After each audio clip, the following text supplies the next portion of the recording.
Let's take a short break with a homegrown uplifting track. This is Be Who You Wanna Be from Newcastle band Never Say Never Music. Be who you wanna be. This is for the struggle. This is for the hustle. Be who you wanna be. This is for the struggle. Come on, use that muscle. Check out Be Who You Wanna Be and more from Never Say Never Music on your favourite streaming platform or visit neversaynevermusic.com. Bring it back.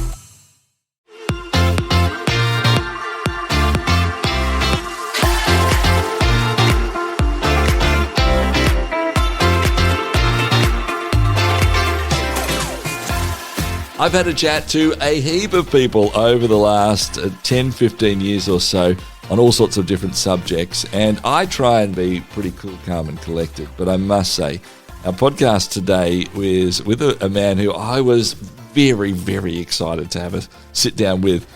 Maybe even a little nervous, I'm not sure. He's such a beautiful man in terms of his nature and who he is that there was no need to be nervous. I was just excited.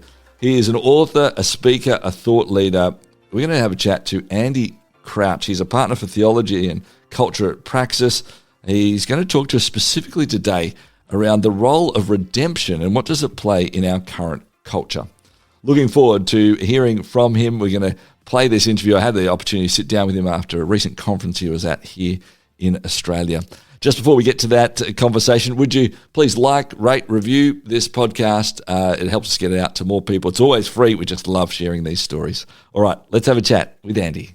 Andy, thank you so much for your time. It is a pleasure, Clayton. Thank you for the invitation. It's wonderful to have you here. And I got to say that, you know, I've interviewed a lot of people over the years, and often it's like I know exactly where I want to go. And there was so much of what I could talk to you about that I had to, it took me actually hours to work out where it was. But it actually ended up coming down to that word, redemptive. So you have just spent some time around here. And so we want to talk about redemptive. We want to talk about being redeemed. And in a culture around Australia and New Zealand, maybe it's not something we talk about all that much. Could I get perhaps your first definition as you hear the word redeemed or redemptive? What does that mean to you? Oh, yes. I'd love to define it and talk about it because I think it's actually one of the most powerful concepts available to us as we think about what's needed in our world. And I don't know. I'm from the U.S. and in the U.S. context, it sort of sounds like a religious word, and it's a word that's often used in religious contexts, but it is actually an economic word. So redeem goes back to the Latin, and it means to buy back. It's to buy something back that somehow ownership has been transferred to someone else, and you pay often a price to get it back to its kind of rightful place. And this goes way back to the ancient world, where really two things ended up in need of redemption. One was land. So the ancient world, and I'm thinking of the ancient Near East, including the world of the Bible, what we call the Old Testament or the Hebrew Bible. In this world, most wealth was in land, and most of families' property was in land. But if something went wrong, a medical emergency, a famine, lots of things can go wrong, a war, you might lose your land as a family, and you didn't have anything else. And so to be without land, to be unable to farm for yourself and maybe produce a little extra for the community was a real crisis. And so when land was redeemed, it was actually bought back and put back in the kind of ownership and stewardship of the family that had always had it and who had lost it through some calamity. The other thing that could get lost in the ancient world was your freedom as a person. And, it's been 150 years since we had anything like this in, say, the English-speaking world. But it's only that long ago that people would end up so much in debt that they would for a while we called it indentured servitude. But in the ancient world, it was really slavery. You would get sold into slavery to pay off debts that you probably could never pay.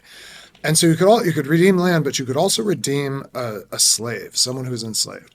And how do you do that? You pay a price. That person is now free. They're now back to their rightful kind of status as a free person.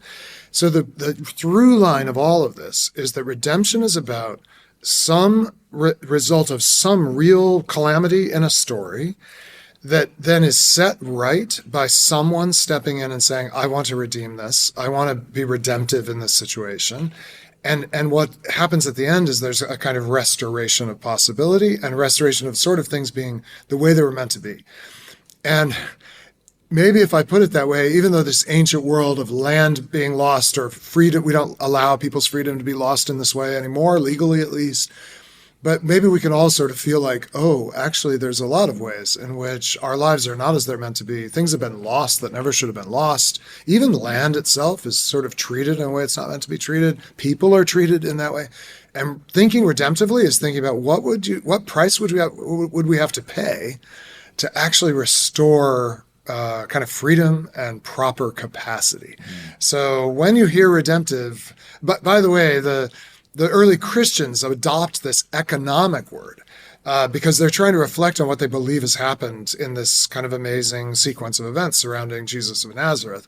But it doesn't start as just a religious, it's not just the property of the Christians. It's really this need that every society has to ask, how do you restore things when they've been damaged? And that's what redemptive is about. Yeah. From your take, and as you think about culture, as you think about personal formation, as you think about the church, when did something around that idea of redemptive become, oh man, I want to really zone in a bit more on that? Do you remember the time, the place, the space where that became something that was important for you to sort of zone in on that bit? Right. Well, you know, I am a Christian, and so I will say that that part of becoming Christian is you do start to feel like I need rescue in my own personal life. So I'm sure that's the first time I thought about it and did very powerfully feel like rescue had come into my own story. But I think the first time I started thinking about this maybe more deeply, so I'm a white American, as we call it. I'm of European and English descent, right? But I apprenticed in the Black church in North America, the African American church, which has this amazing musical tradition called Black gospel. So I'm a piano player. And in my university days, I joined a small church, all African American except for me. And they, very much at their invitation, a very gracious invitation, they sort of taught me to play in this amazing musical language that we call Black gospel. That really is, by the way, at the source of so much of popular music generally. I mean, well, I could give you a whole. That's a separate show, Clayton. But, you know, immersing myself in a people and a heritage that is a legacy of oppression, a legacy of actual enslavement in the transatlantic slave trade, seeing the incredible resilience of that community, but also facing up to the reality of American society that in many ways, and I think this is really related to what redemption is about, we live with the damage done by exploitation in the past. You know, very few Americans are like actively racist or actively seeking to subjugate other people based on their race. That's I won't say it never happens, but it's not the tone of our society. It's not the intention of our society. But we live with the legacy of hundreds of years of exploitation that don't just go away when you change the law and set people free.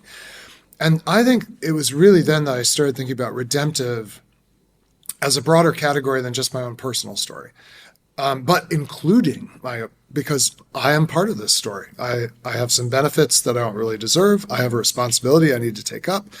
And I need to be part of a redemptive story. So, and then once you start thinking in that, you know, that's a very broad societal, structural level, but it actually starts to shape how you see your own life. And you mentioned kind of personal formation. You start to see kind of deeper ways that I started to see, deeper ways that I need rescue, deeper ways I need to be redeemed, that I probably didn't appreciate when I thought of it as a narrowly religious idea, you know, just about sin and forgiveness or something like that. Does that make sense? Yeah.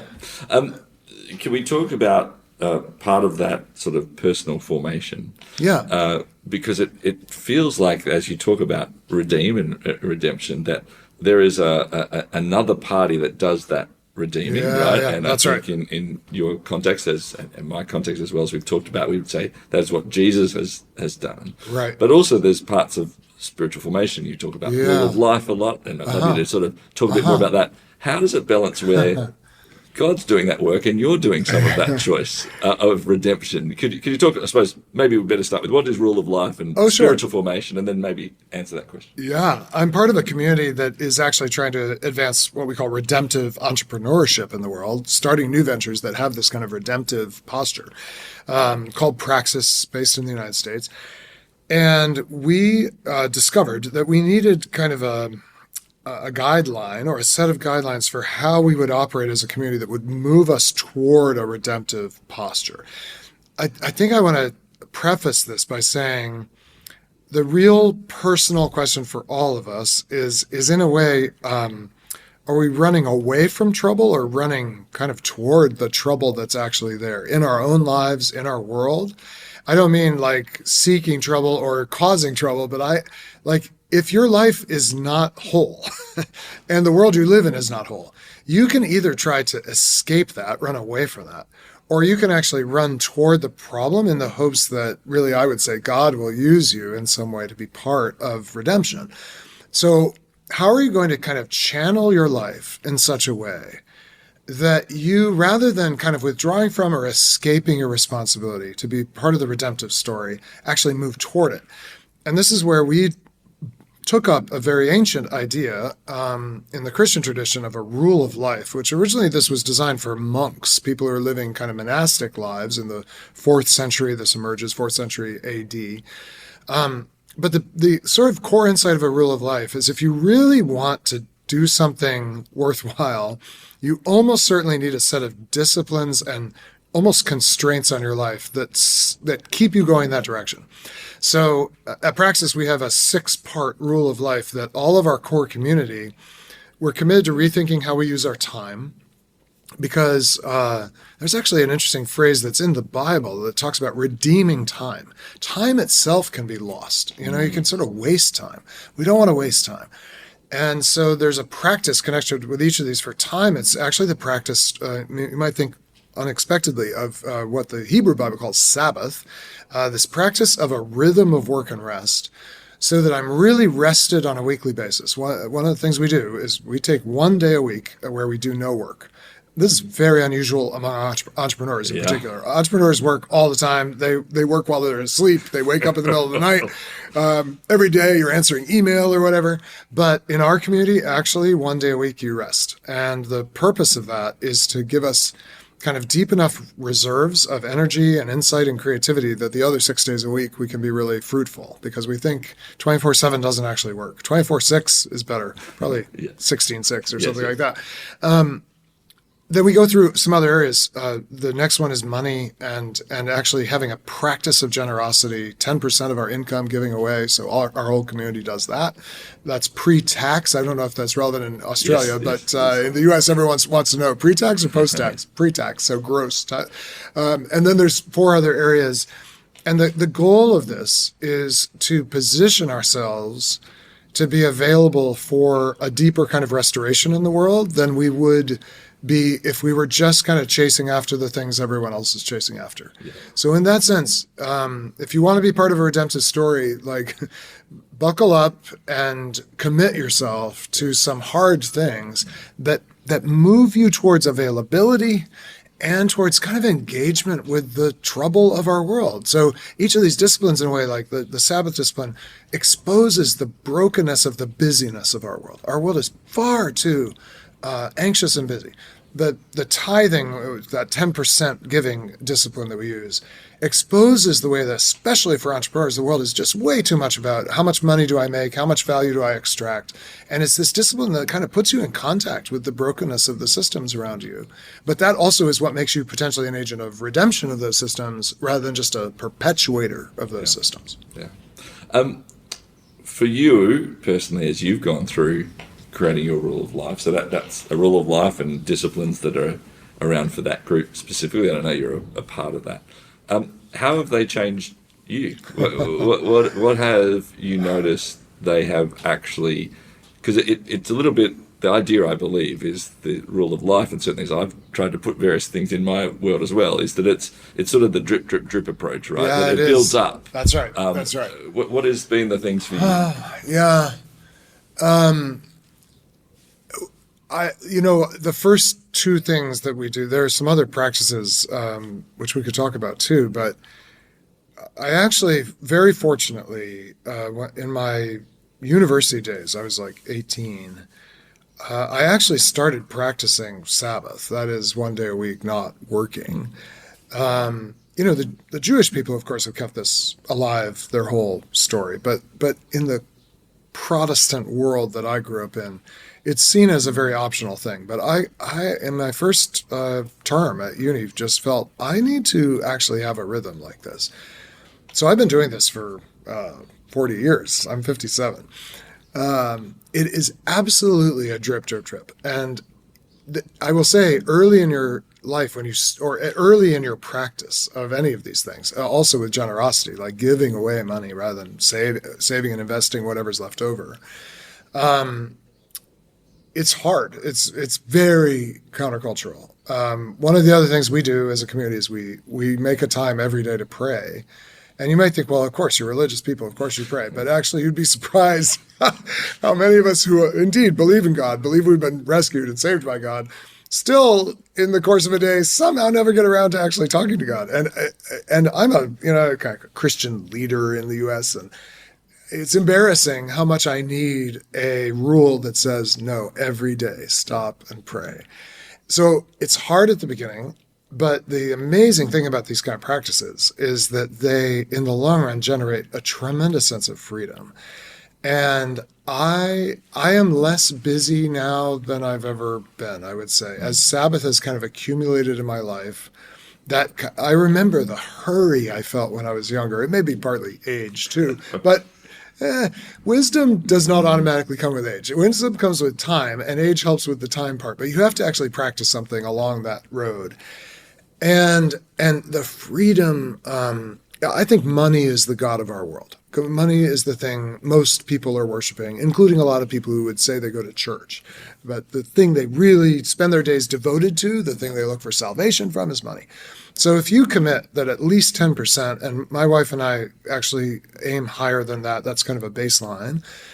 If you commit to just give it away, like you're not holding on to it, you're not even spending it on something you can enjoy, or you are dethroning the power of money, and therefore you become free. So we give away probably about 20% of our own income. We're very fortunate in our income, and so we're able to give away that amount. And so what happens with the other 80%? Your relationship with it changes. You don't feel attached to it in the same way. And we have just seen over and over in our lives, provision for our needs happen that just gives us such confidence to be able to continue to be generous. And I don't think that would have happened if I had not also in university, just very early on, I was making no money, decided, well, whatever I make, I'm going to give away at least 10%. And it just accumulates. Your confidence accumulates that someone is looking out for you who has your interests at heart more than you do yourself. The real redeemer, the person who's stepping into the story to transfer everything back to its proper place. You discover, God, as I would name him, God, is actually doing that. Yeah. And it's amazing to live in that reality rather than the fear and kind of anxiety that characterizes life without these practices. Yeah. It is interesting, isn't it, that even the church culture does seem to be at times driven by money as well, its structures and its aspects. And so I think it is those moments, and certainly my wife and I, as we've stepped in and, we had similar situations where we said early on in our marriage, we're going to up our giving by 1% every year. We thought we could just do 1%. Yeah. And there's some years where it's like, oh, we can't do this. Like, this just can't happen. And yet, God will always come through in that moment. Yeah. And there is a freedom in it. Culturally, in that perspective, we're talking sort of individually on that space, or, in a couple. Culturally, whether it be church or the greater aspect, is there a way to try and redeem the fact that money isn't the answer? Or is that sort of what is going to happen in our world? And so we just individually have to sort of battle that.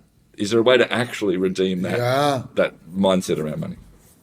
I think there absolutely is. I do think it begins with the heart of persons. Organizations are ultimately made up of persons who are either kind of chasing after things that really will damage themselves and others, or are pursuing a redemptive way. But if you have a critical mass, especially in the leadership level of any organization, any business, I see this, it's interesting to think about how it applies to church, but I work with a lot of business founders and owners, and they're growing things. They're, of course, trying to make money because money is kind of the oxygen of business, and I think that's not a bad thing. I've seen that when the CEO is free of fear around this, the whole system rearranges to not be driven by money. We're friends in our community of entrepreneurs with a family-held company that's grown to quite a large enterprise, 500 employees, substantial revenues. I was sitting in a meeting with the CEO who oversees this, and at one point he said, "I never want to see our quarterly results." He wanted the room to know. And he said this very just casually. He was like, "You know that I never ask for our quarterly results." And the reason is we are not chasing quarterly profit. We are trying to create value in the world, and to see our quarterly results would just distract all of us from the truth. This is I don't want to be too specific because it was a private meeting, but this is a company in the oil and gas kind of space. And most of the people working for it started their careers in these big major companies that we all have heard of. It's a much smaller firm. And you could see their shoulders drop, right? And the whole room kind of changed. There were about 30 people in the room. And these are kind of all middle managers and sales executives, just to realize, our CEO is not driven by the thing every system we've ever been in was driven by before. And you could see like that it was like redemption in real time, because, and I actually talked to some of them later. They're like, "Oh yeah, I used to, when in my previous firm, I went to sales meeting every Thursday morning. I got sworn at, cussed at for an hour, because we weren't meeting our targets." And suddenly they're in this environment where their talents in sales or engineering or whatever are absolutely being used, but without the kind of pressure and anxiety and exploitation of the team that happens in these profit-driven environments. Now, this company is very profitable, and their net results year over year do very well. And you would be a very lucky person to get to own a piece of it, but not because they chase after money. And it ultimately goes back to the fact that he's quite a young man. He's like 37 years old. Second generation leading the company, that his life has been kind of changed in his own relationship to money. And then that propagates through the system. Yeah. So that it can happen. Yeah. It's very rare, but I've seen, I have an existence proof that this is possible, and we just need to multiply those, because you set people free when you're not bound to something that really enslaves people. Yeah. There's one question that comes up as I hear that story, and I'm putting a hat on if I'm a business owner or maybe I'm a manager somewhere, not for profit, a church. And I go, I get it. That sounds great. So how do I? Don't I have to look at the book somehow to know that we're actually not losing money and therefore we're in trouble? I know it's a really practical question in that sense. So what was the mindset of that? Like you said, they're looking at the thing. Someone's looking at something, but is it the how they're looking at it? Is that what you're trying to? Yeah. So I don't know every ins and out of this particular business, but it's certainly true that on an annual basis, they look at their net results and they try to operate with such a margin that they don't have to be driven by. So they just know that's They know they've got enough margin. I'm sure there's an accountant every day who reconciles the books, right? But I think it's very significant. Like that becomes a kind of, in a sense, a minor function of just keeping track of, do we have a cash flow? Is everything okay? But at the leadership level, this is, I think what's significant is that the leadership level, he's taking this redemptive posture that says there are absolutely things that he's asking about probably every day, every week, every month, every quarter. It's just not the bottom line. It's a different dashboard. How are we doing with our team? How are we doing with our customers? What are we hearing back from, I'm absolutely sure his office, his leadership office, is measuring and assessing lots of things.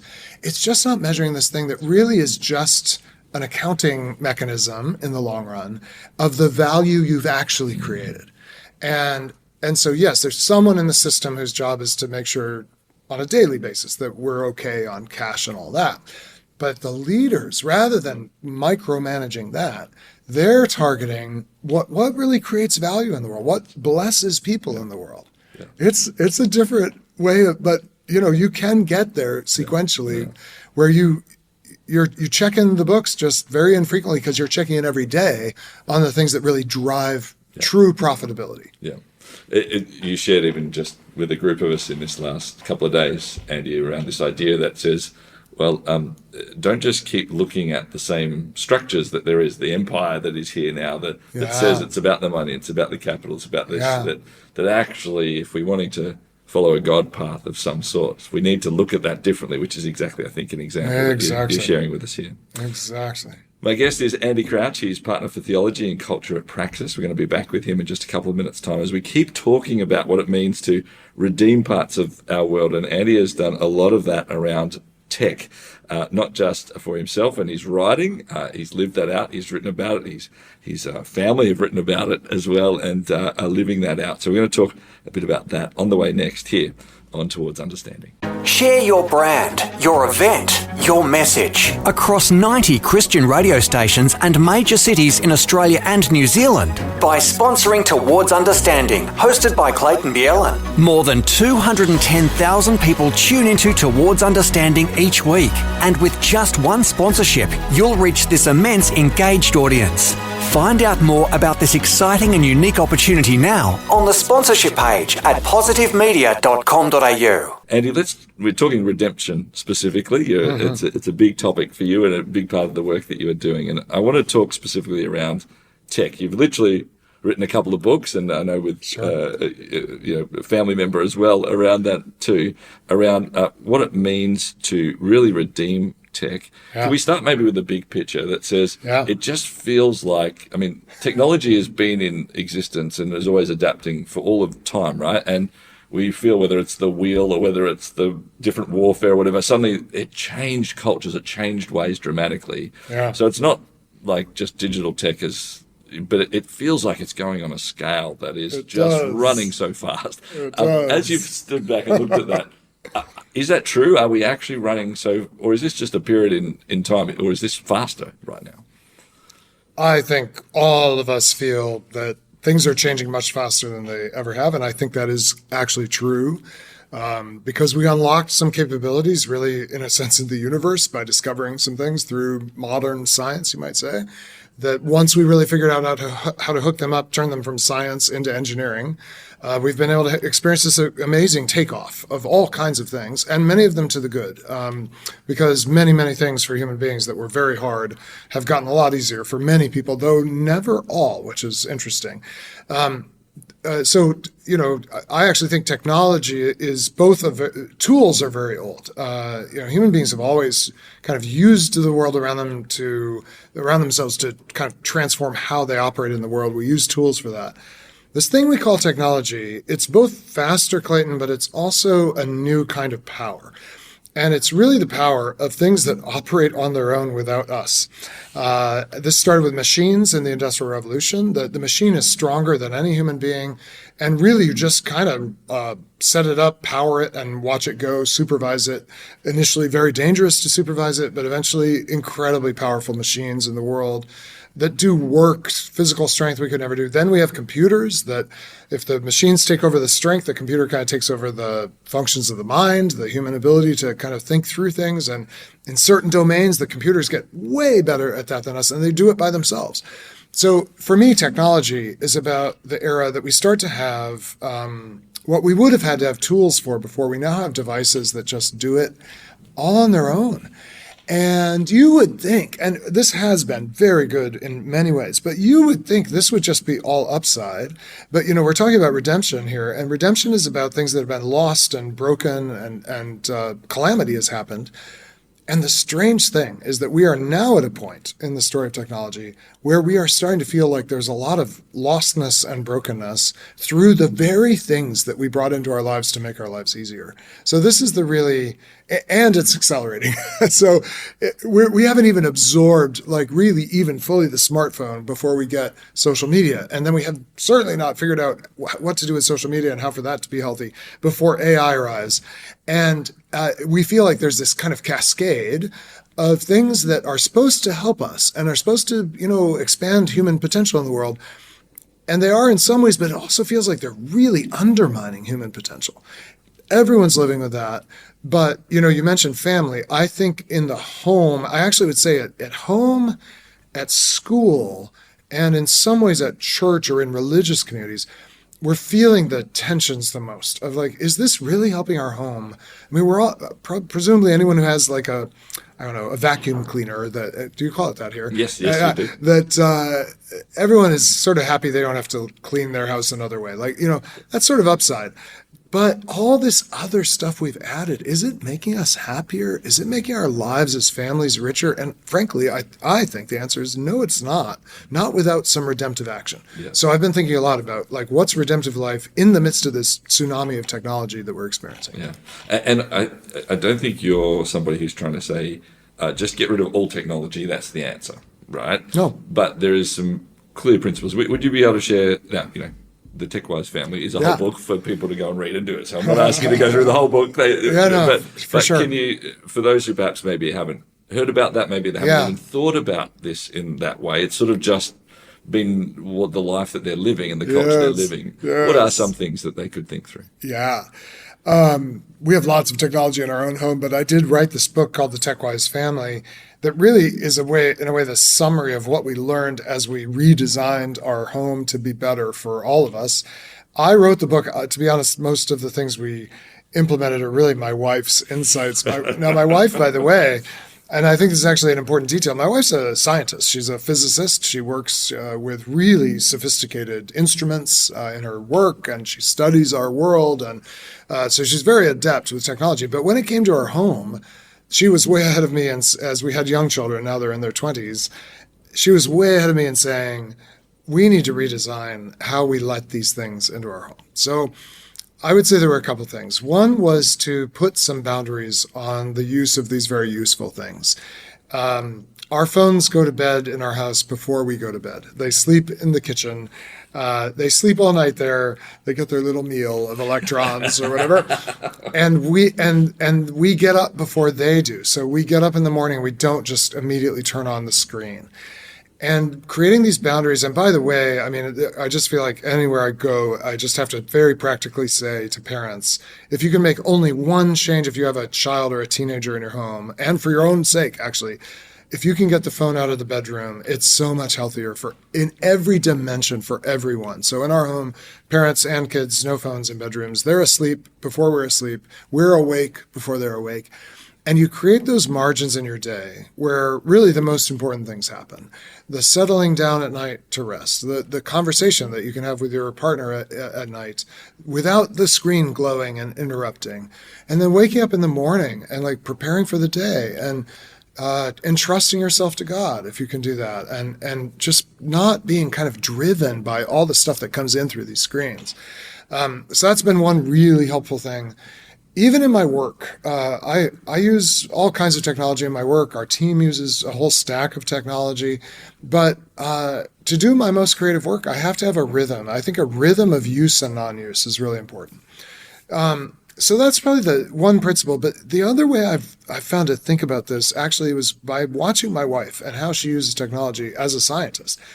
She goes into her lab. It's this very complicated place. I try to stand very still in one corner and not touch anything because really I don't know how any of it works. I'm a writer. I'm not a scientist. And as Catherine is in her lab, so if you think about technology as the story of things doing things on their own, she's actually very involved in using all these different scientific instruments. And one day I thought, oh, instruments, that's a great word for what we ought to be using our technology for. So scientific instruments help scientists, whether it's a telescope or a microscope, like extend their capacity as human beings. They're very involved in using it, even though it's very high tech. It doesn't just operate on its own. It actually helps you do something. Think about medical instruments that allow very skilled surgeons, physicians, clinicians to extend their capabilities. But that clinician still has to be present, still has to be really engaged. And there's you have to be there as a person. And by the way, there's this robotic surgery these days, but it's actually always with a human surgeon, very involved with their own skill. And I think we've had this dream that technology would sort of relieve us of having to do anything. Like it's just going to do it all for us. And AI is the latest version of this, by the way. But I think our dream, the proper dream, is that technology can actually help us be more engaged in the world. And that's a shift from kind of trying to fill our world with devices that just operate on their own to instruments that, yes, can be very high tech, but above all, involve human beings in caring for the world, caring for each other, creating new discoveries, creating new value. And really now, whenever I pick up, for instance, my phone, I try to ask, am I using this as a device that's just going to kind of distract me, replace me, sort of displace me, or am I picking up as an instrument? And if I pick it up as an instrument, I find I have a much healthier relationship with it. Yeah. Each of these things require determination and almost a setting of expectation in what I've heard from you, certainly what I've experienced, and I've been challenged by some of the ways you've sort of created this space as well. For somebody who sits there and says, okay, I don't want to be ruled by that phone, or I don't want to be ruled by... there is an addictive part to the social media, to the phone, to the... and there's lots of research that shows all of that too. To break it is really hard, to break those aspects. So for somebody who's perhaps, maybe for the first time, really sitting there and thinking, like, how do you start that? And with an intent that you can actually deliver on a change in your world.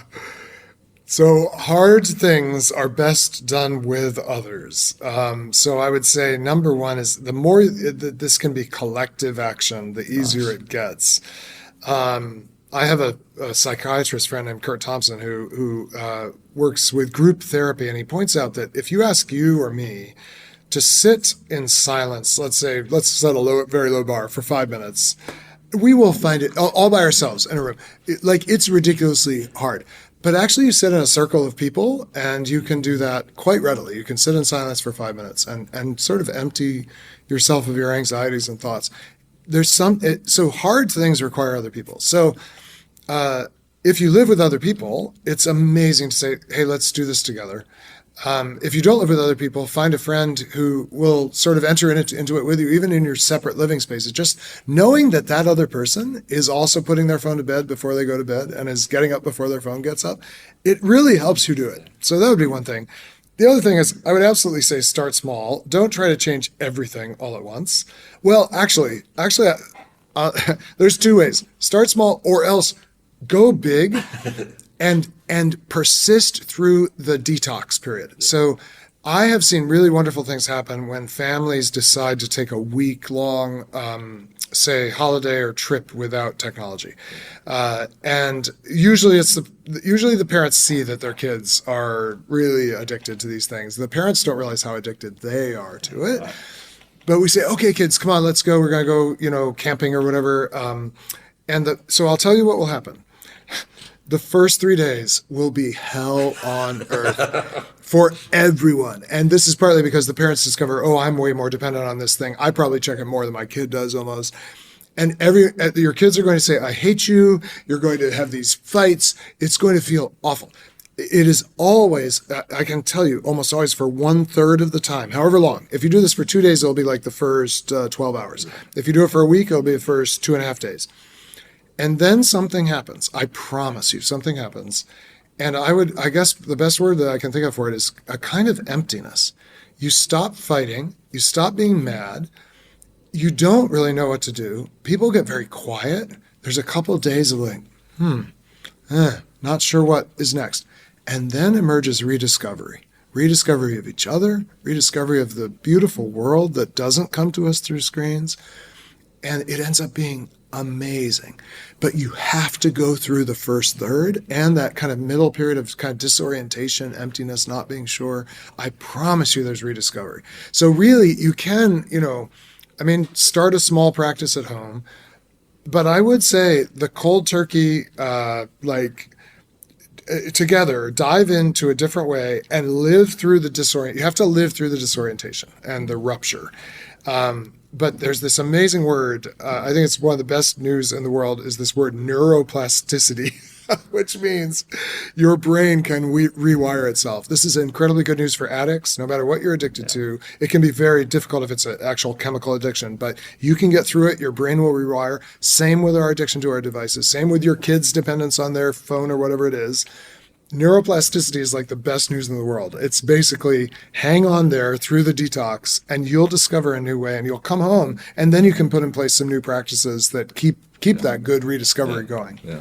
And it's funny because the neuroplasticity and certainly some groups that I've worked with as well, that the key on those first few days is that if we imagine like a little pathway beaten through a forest or something, that's what you've done with whatever the current thing is. And so your brain wants to keep going down that Absolutely. pathway. You're trying to, That's the you're easy trying to way. beat a new path. Yes, and yes, so yes. eventually it gets overgrown the other path, and eventually Yes. the new path comes. And so that's why it takes Yes. time, right? It can't just be a one Yep. moment and there Yep. you go. Yeah. About 10 years ago, while I was writing this book, The Tech-Wise Family, I realized I was actually going downstairs. So the phone was downstairs, but I was not waking up much before it. I literally walked downstairs, pick up the phone, look at all the notifications. I was like, this is not right. So I decided I would start going out of doors every morning before I look at a screen. I've now done this for 10 years. And the first 2 weeks, that's really what you said about the beaten path. You're so used to it. You're so comfortable with it. It was a ridiculous spiritual struggle to not pick up my phone. I would make my tea, and so I'd be standing in the kitchen. It was like the phone was whispering to me the whole 3 minutes that it takes to make the tea. Don't you need to check me? Don't you want to try me? Won't it be good to know what's going on? And I'd have to be like, no, right? But about 2 weeks in, it was like a switch flipped, truly. And I heard that little whisper, as it were, from the phone, don't you want to check me? And instead of feeling like drawn and like temptation and I need to resist, I felt this just total flip, a feeling of revulsion, like, no way. Like, there's this beautiful world out there. I'm about to be outside. Why would I check you? And literally ever since, I've never felt that call have any draw on me. But it was 2 weeks of embarrassing levels of spiritual struggle just not to pick up my phone. And then suddenly I'm free. Like, I would love to have everybody have that experience. And there is breakthrough, like you said. I think There is. Person, Yes. It's not just you, Andy. There's person after person who said, hey, if I go on these journeys, there does come that moment, exactly as you said, there's a breakthrough, right? Yeah. And so find those people as well who maybe done it with you Yes. and have those conversations. I think it's a great opportunity. We've talked a bit about that sort of personal redemptive opportunity, especially with tech and things like that. You've been in Australia for a week. I'm sure you know a bit of the culture previously as well. Corporately, and maybe we could start from a church perspective, a corporate church perspective here in Australia. Is there things that you see that you go, well, you know what, I think this could be an opportunity for redemption that is in this culture, in this space at the moment, that maybe as somebody who's a bit of an outsider to that, you've noticed? Wow. Sorry, big question without notice. That is a really big question. And based on my deep one week understanding. Right. Well, I think one thing that is so open for redemption, in some ways in every culture, but maybe I see some parallels here with the U.S. This land is one that has drawn this continent, a nation, has drawn so many people to it. There's all these kind of waves of immigration, and I think that's always a beautiful and tragic story, that our parents felt they had to leave, and came to this land where they may or may not have been treated well, where they had to find their own way. And if you think about the church, the chance of the church to, first of all, especially meet the latest waves of arrival and say, you also are welcome here, and there's a place for you, and here's a home for you, for people who, for whatever reason, have left their home. Even if they left it all for the upside, like, wow, we have this amazing economic opportunity, you still get here and you realize we don't know who we are anymore, and we don't know who our kids are going to become. And so to welcome the newly arrived, and then also to kind of address the pain of the intergenerational pain of the difference between the first generation who arrives and their kids, who are much more assimilated, and to create a kind of space where people can work through that, let alone, of course, the relationships between those who arrived in the recent centuries and the first nations of the land who were here from time out of mind. and who also need to be given a chance to be honored and also to process like the losses of the complexification of this land. I mean, at a very large scale, these are the kinds of things. I mean, the church ought to be able to tackle the largest scale issues. And the church, because God, we believe, has called people to himself from every nation, the church has this kind of multinational or multicultural breadth to address these issues. The problem is we're often afraid, honestly, of bringing it up because there's personal pain, there is shared collective pain, there's conflict, there's histories of violence, shame, perhaps. Shame, yes. So, like, those are all reasons to run away from trouble, as we said earlier in the program. But this is like a set of things that the church could be so redemptive in. I think the other thing that this is something probably we have in common as nations. I mean, we just have to wrestle with how blessed we are economically and how fortunate we are, we say. But economic prosperity is fortune, and it's also dangerous spiritually. And so the question of how we have grown so rich and what we do with that and how we use that to bless the rest of the world, maybe especially our neighbors, like in the United States, we have contiguous neighbors. You have neighbors around you across an ocean, but you've got nations very nearby who don't have the same level of material advantage, but who do know some things about being human that actually we forget when we get very prosperous. And I think not seeing the prosperity of this nation as something to just kind of conserve, but actually as something to risk and as a resource to risk that gives you freedom to travel, gives you freedom to give things away or to welcome people in or whatever. That would be, to me, the other great opportunity. And if you don't do that, you actually will become a prisoner of affluence. And there was this great documentary a few years ago called Affluenza, like influenza, but worse, because influenza only affects your body, but affluenza affects you might say your soul, but also your relationships. It weakens the relationships between families. It weakens the relationships between neighbors, and ultimately between like citizens and their government. And it's very dangerous. And so I think the church can play a role. The church, again, is kind of multinational by design, includes people of all levels of economic attainment. And the church can connect the prosperous with the less economically prosperous, but the poor in spirit are often actually the people who know the most about real life. So I would say your abundance is an opportunity, but also, if not taken seriously, it's actually a very subtle threat to long-term well-being. Yeah. Does that make sense? Yeah. I hope that's not too presumptuous for me to say. No, I think it is a good challenge that is pulling us back to this idea of what does it mean to be a redemptive people and also a person in itself. I mean, we haven't talked about personhood. You've got great examples around what that definition is and all those sorts of things, but we've run out of time.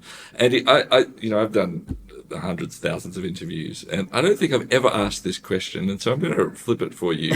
As there's a whole group of people who are perhaps hearing you and you give so much of yourself in so many areas around the world in who you are. For those who maybe, and we know there's a large audience, those who maybe don't have a faith, but there's those who do and are praying people.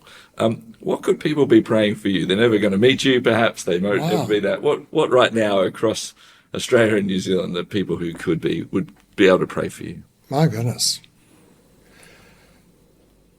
Well, pray for the safeguarding of the parts of my life that are not public. There's a great risk in being a public person. You and I can have an amazing conversation that is meant for the public, but I'll be on a plane for a long time to go home, and I'll be with my wife, and can I have the same level of intensity and attention to her as I give when it's a public event? So pray, and many public people lose the most important parts of their lives, and I don't think in danger of that per se, except that it's an endemic danger. So pray for my inner life, for my integrity, for the hidden things. I care for a mother who has dementia. No one will ever see that. I would not even normally bring it up if you hadn't asked. But like, pray for the hidden places are what matter most. And there's a line in Paul, I'm not sure I'm going to quote it exactly right off the cuff, but Pray that boldness would be given to me to proclaim the truth, we might say. And our world is in great need of truth. I don't have all the truth, but I'm trying to be a servant of the truth. I'm trying to learn the truth. And I think our world is very, very, you can go a long time without hearing the truth about life in the world. And I want to be someone who proclaims the truth. So that takes boldness. And I'd love for prayers for boldness in the right way to proclaim the truth. Yeah, they're wonderful. Andy is author of a heap of books. He's written articles. He's got podcasts. Where if you have not engaged with Andy's work, please do, because it is always life-giving. And it's been wonderful to spend a bit of time with you today. Andy, thank you so much. Thank you. Andy Crouch, my guest here on Towards Understanding.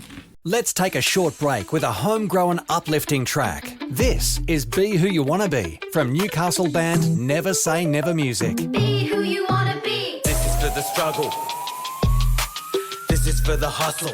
Be who you wanna be. This is for the struggle. Come on, use that muscle. Check out Be Who You Wanna Be and more from Never Say Never Music on your favourite streaming platform or visit neversaynevermusic.com. Bring it back.